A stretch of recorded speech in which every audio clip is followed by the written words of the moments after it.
Okay, Matt here with Spice of Life Grafted Branch Homestead.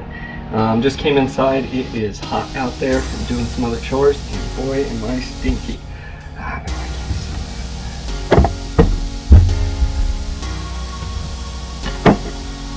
Hey there, Matt here again with the Grafted Branch Homestead. Today we are going to make some really simple braided bread for our Sabbath dinner tonight, so if you're interested, go ahead and follow.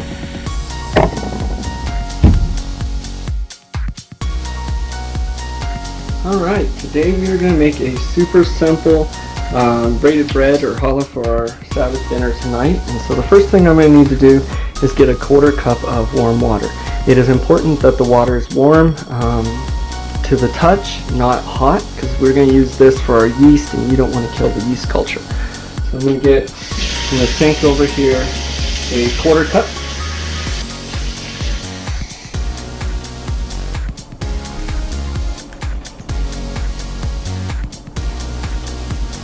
There we go, so we got a 1/4 cup of our warm water. To that we are going to go ahead and add in a teaspoon of sugar.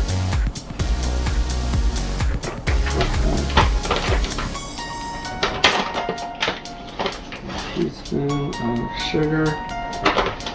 That will mix that in really well. And then we're going to add one of our packets. I'm not sure what the measurement is without the packet. Anyways, we'll add in one of our packets of instant yeast, fast acting. And we'll stir that up.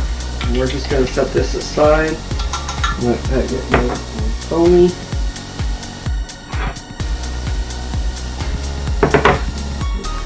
Okay.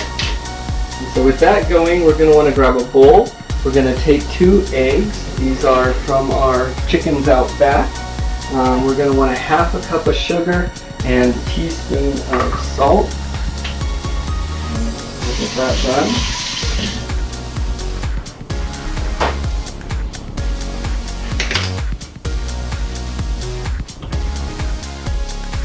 Alright, and we're back here after searching my kitchen for a clean bowl. There we go. So we're going to mix in our 2 eggs.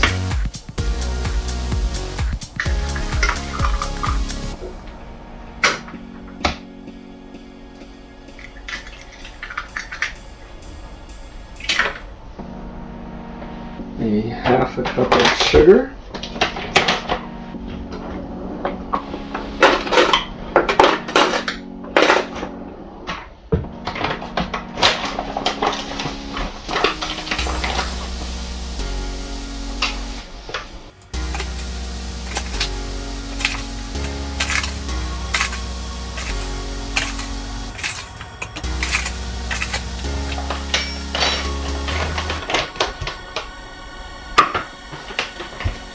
A teaspoon of salt.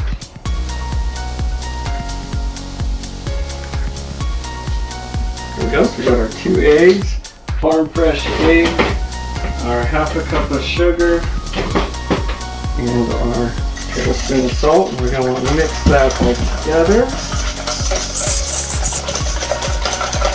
Okay, the next step is we're going to want to take 3/4 a cup of milk, and we're going to want to scald that on the fire, or on the stove. I have an electric stove here. So I'm going to take 3/4 a cup of milk, and we're going to put that on. And to scald it, we want to bring it to almost to a boil, not quite. Okay, so we'll put that on. Get the 3/4 a cup of milk in there. And we'll mix that up.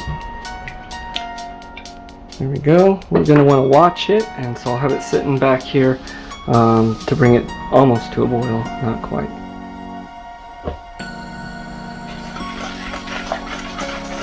Okay, so mix this up real good while the milk is scalding back there.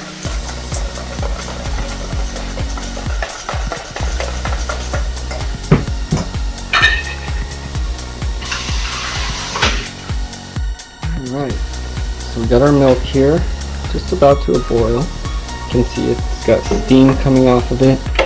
So we're going to take that, we're going to go ahead and move it over. Wonderful, so we got our scalding milk here. We're going to add half a stick of unsalted butter to that. We're going to let that sit there and melt. We want it to cool down a little bit before we add the yeast, just because once again we don't want to kill our yeast culture.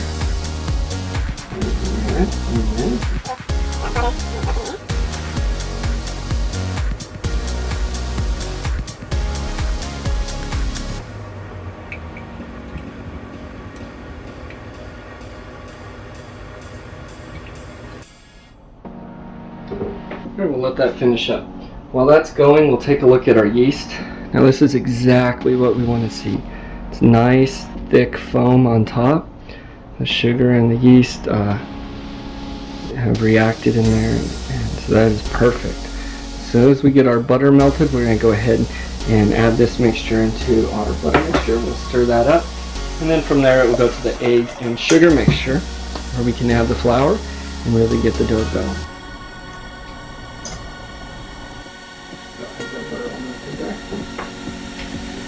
Go ahead and add in our yeast mixture. Stir that up, and that's going to go right in here.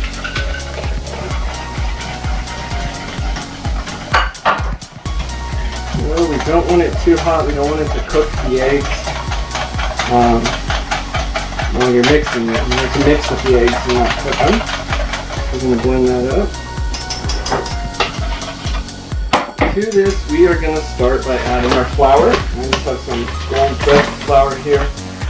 We want to add 2 cups to start with. Now with the flour, this is not something you want to pack down into the cup and do a solid 2 cups. I like to break it up and kind of fluff it up there. You're going to want a fluffy cup, if that makes sense. So we're going to go ahead and add 2 in right away. There we go. We're going to mix this together real well, and we'll add another cup and possibly a little bit more until we get the consistency we like.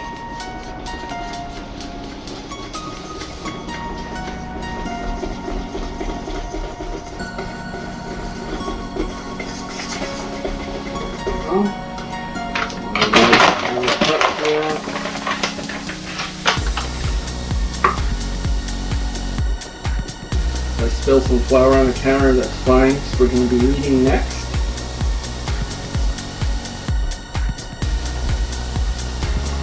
It's just about getting that consistency where I can't use the whisk.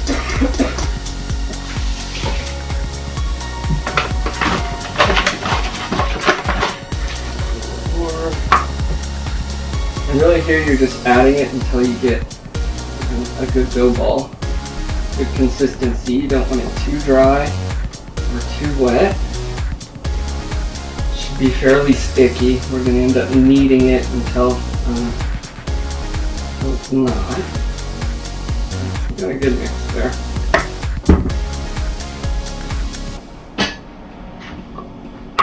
Okay. I'm going to put some flour down on the counter here. We're going to knead the dough ball until it's slightly tacky but not sticky. It's usually about 5 minutes of kneading. And we'll set this bowl aside and use it again to let it rise in here.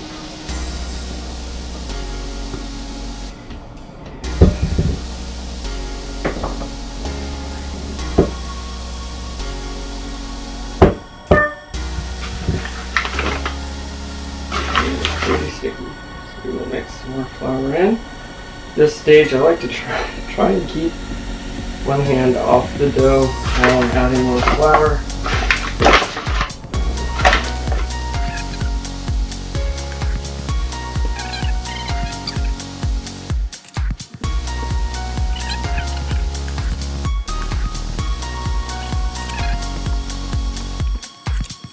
What I'm doing is I'm just turning it, folding it over, and pressing it down.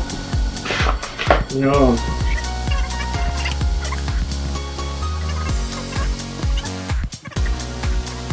Alright.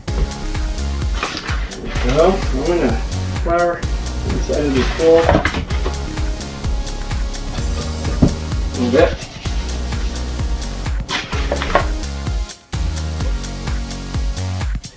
And then I'm just going to kind of grab the dough ball, do one of these. There we go. And set that right into the bowl. Just like that. Okay, now for this part we're going to want to let it rise. We have our dough ball sitting in there. I'm going to cover it with a clean towel for this part. Okay, so what we're going to want to do is just warm our oven. We don't want it hot. We want it room temperature, and it's pretty warm in this kitchen anyway, so you want to take that into account. It's summer. What I do is I flip my oven on. I leave it on for just a quick second there, just to let it heat up. And we'll take our covered dough.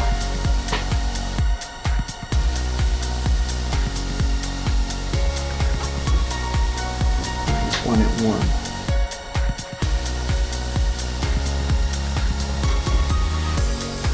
Okay, so I got my hand in there. It's just warm, not hot. We're gonna go ahead and turn our oven off. Okay, so we got our oven slightly warm. We got our dough ball in here, the towel over it. We're gonna set that in our warmed oven, and we just want to leave that alone. That's gonna sit in there for an hour, hour and a half. We want it to at least double in size. So we'll leave it there and get back to you while I clean up the kitchen. Alright, so it's been just under an hour and a half here. We're gonna go ahead and pull out our dough. Now, it's risen to about twice the size. That's what we want. Put down some more flour. Color here.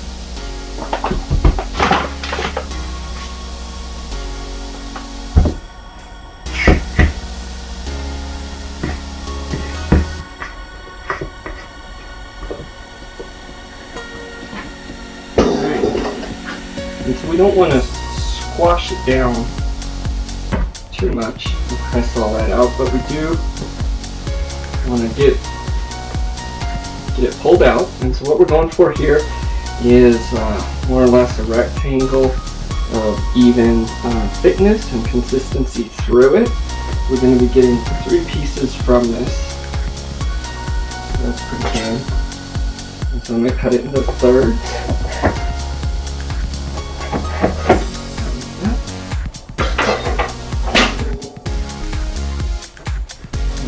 We're going to take each one and stretch and roll it like that. This one's a little thicker. We'll use this for the middle. Quite a bit bigger. So much for my even thirds. Right. Cool. Once we get our 3 pieces, we'll get our 3 strands to make our one bread there. And what we want to do is press the end together. And we're going to braid it. I don't know if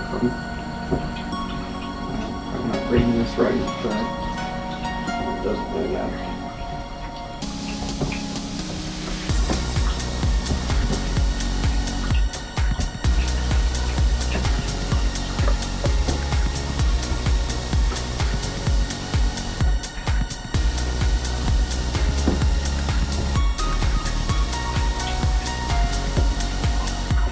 Alright.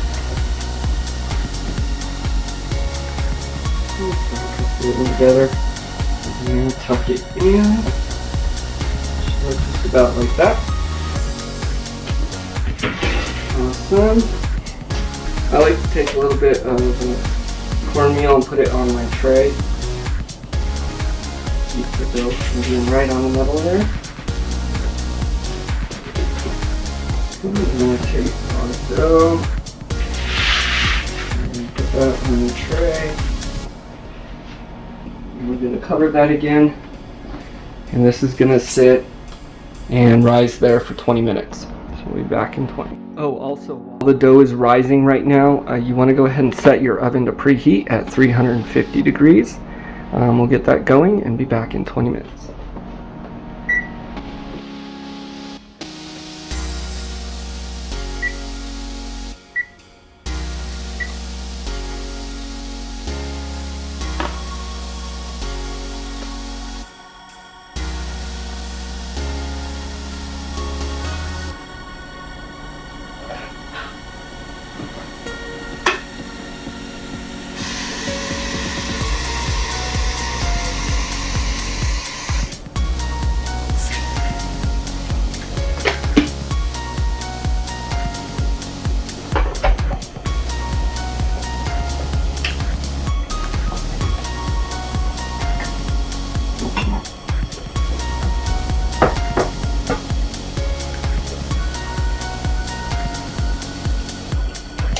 water is running. It's defrosting some meat in there that I need to defrost quickly.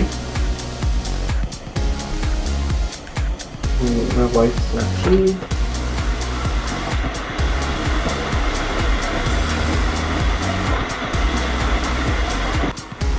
So I'm thankful for here have the things we do now, and I can quickly defrost this meat under cold running water. My goal is to get onto a homestead and more self-sufficient, and I know that would not be possible because I would not be running water like that and wasting it just to quickly defrost that meat. So that is something I just thought about.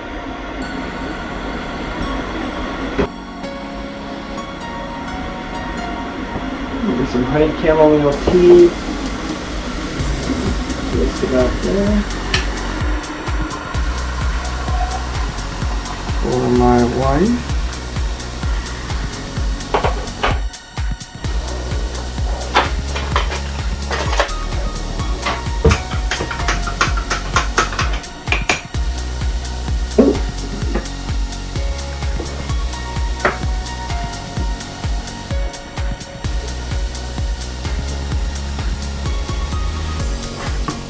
This thing is awesome. For microgreens throughout the winter, just for my salads throughout the days when I don't have lettuce. I also use it for chicken fodder for the chickens there. I am out of my bulk seed to grow all my sprouts, so I'm going to get some more of that hopefully soon here, but this thing is awesome. I'll have to do a whole video on that.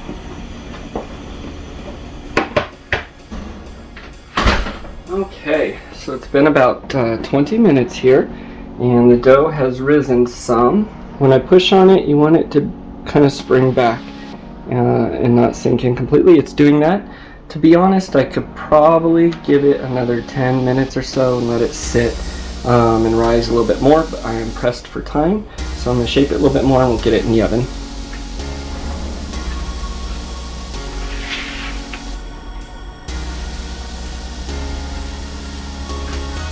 There we go.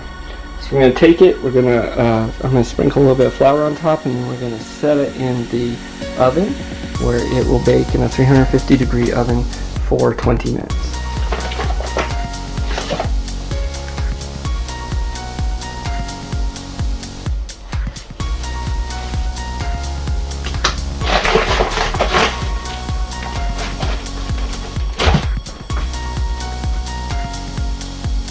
Alright, so we'll place it in our oven. I'll set the timer here for 20 minutes. And we're going to let that go.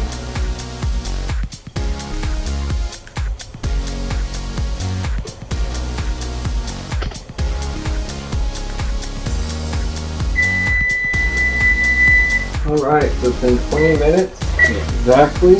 We're going to pull our bread. Beautiful. There we go. Not too bad. That's good. I'm going to go ahead and brush it with some melted butter.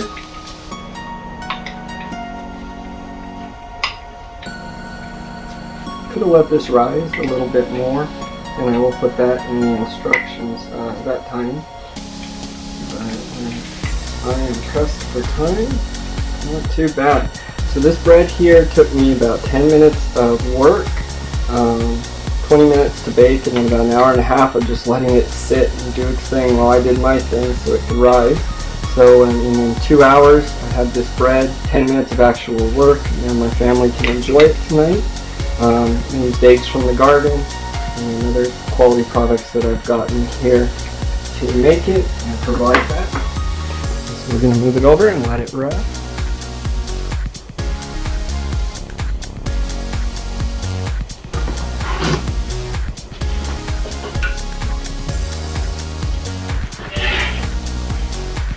And we just let it cool. Alright, well as always, thanks for joining me making the braided bread for dinner tonight. If you like this video, give it a thumbs up. Go ahead and comment. I know I'll probably get a few comments that I'm anticipating. I'm probably going to make a video on to answer anyways, but if you got those, leave them for me. Thanks, Matt here, and as always, stay strong.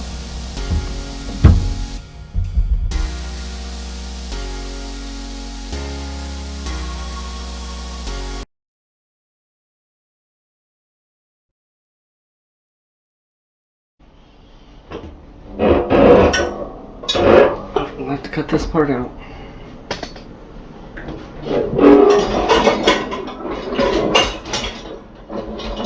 Are all the bowls in the sink here that I need? Probably. Dang it, man. Alright.